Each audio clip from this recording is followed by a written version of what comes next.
Good afternoon. Today I'll be delivering a short story through this binaural microphone setup. The sides attached to the adapter would be your right. This is the voice I'll adopt for the main character, Jung Hee-boo, a 11-year-old girl whose story, which is recorded in her diary, takes place in Jeju 1952.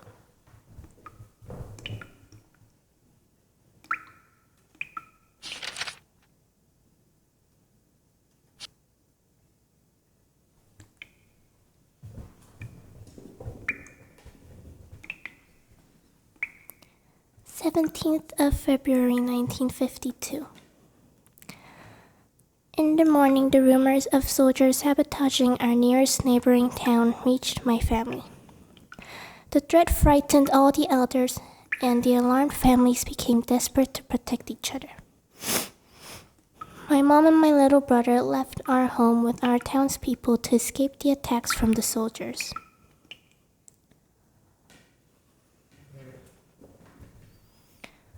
We arrived at the entrance to a cave.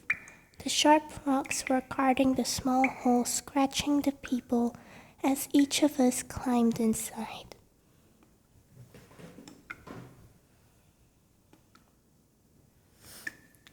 Only when it was my turn to go in, I realized that the air was too heavy.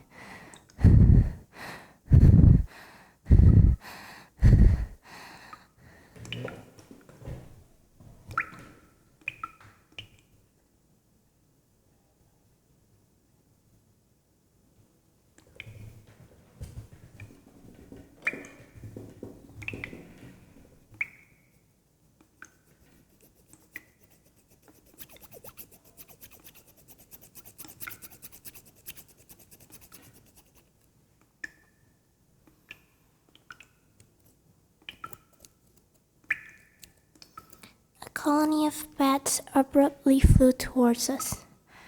As one bat flew directly towards me, I tightly held on to my mother's hand.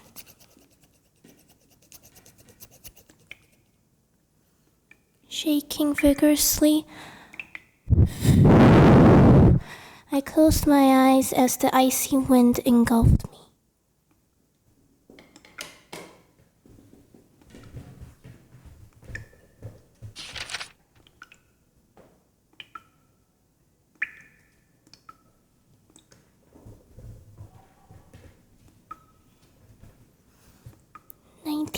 February 19th, 1952.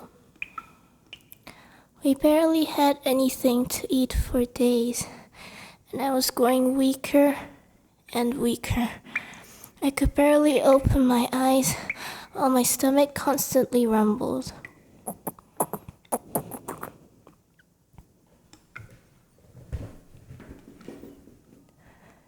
"Pull out the potatoes from my bag," my mother whispered. I reached over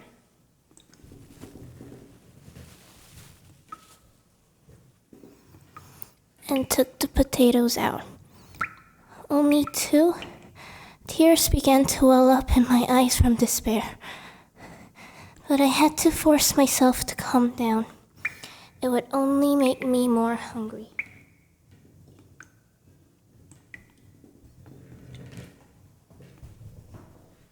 Picking up the pan, my mom walked outside to cook.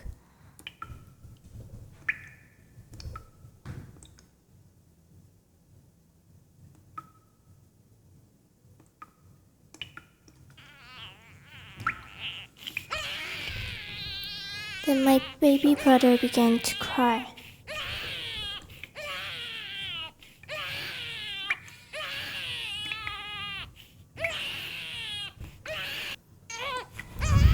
He was crying louder and louder. The only thing I could do was to sing a lullaby. 엄마가 섬 그늘에 굴 따러 가면 아기가 혼자 남아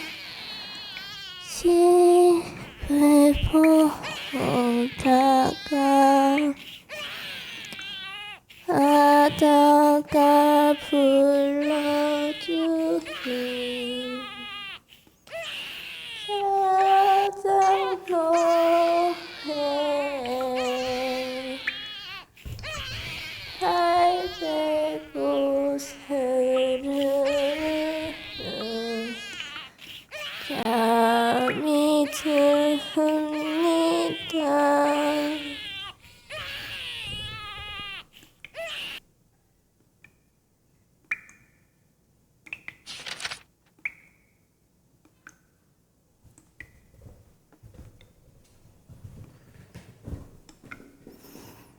February 27th, 1952.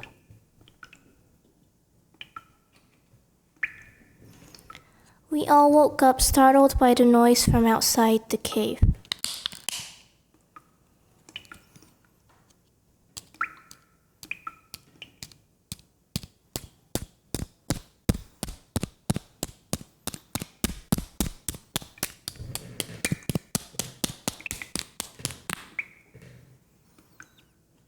Footsteps. Then silence.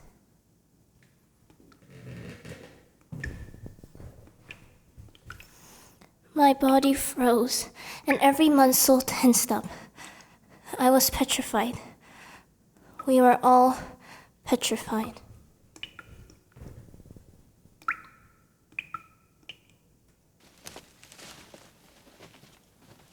산 다 떨어진 것 같습니다. 그래? 이놈 어떻게 합니까? 동굴 위치는 파악했습니다. 죽여! Blocks of wood were thrown down into our cave. My mother pushed me down so that my face was attached to the spine-chillingly cold floor. Frantically, people crawled towards the other side, and I was naturally forced outwards. The soldiers finally set fire to the cave.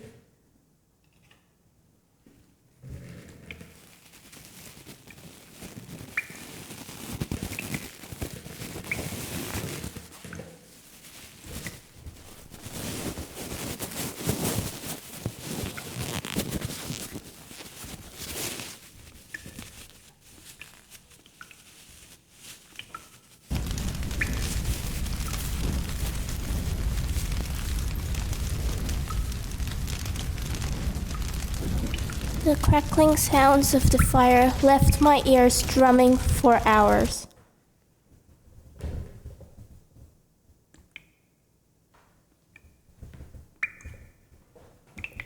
This reflects the tragic events of the 4-3 massacre that is affecting the victims until today. Thank you for listening.